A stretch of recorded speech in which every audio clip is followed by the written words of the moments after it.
Tell us about this one, Joe. This is a shotgun, and I noticed that it has a different trigger. It has a fluted barrel, and I assume that it has some things that I don't see. Well, this is the newest innovation to the Mossberg 500 line. This is the lightning pump action, or LPA trigger, and basically it's the world's first adjustable trigger for a shotgun. You can get trigger pulls of 3 pounds with no creep.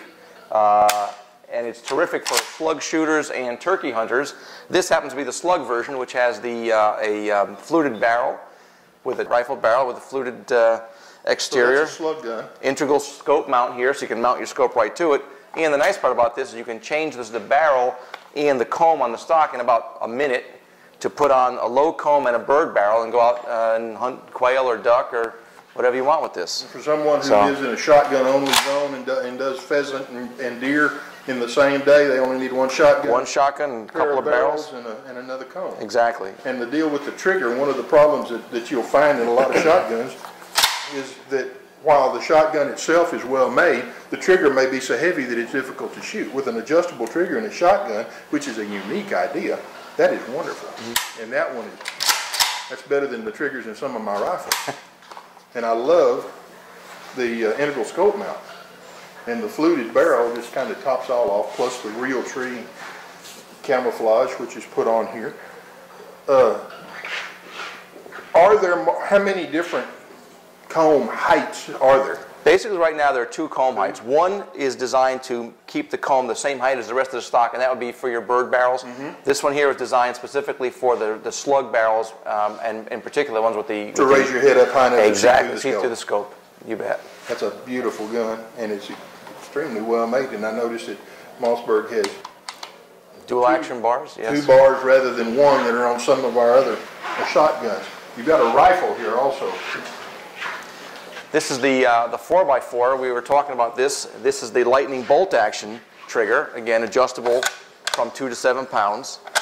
And this features the muzzle brake here, the fluted barrel, and the walnut stock. And you can see the checkering is fantastic. Terrific action. And you said that the trigger comes from the factory adjusted from 2 to 3 pounds. That's correct. But the user can then adjust it if he wants up to 7 pounds. 3.1. That's a beautiful gun. It certainly is.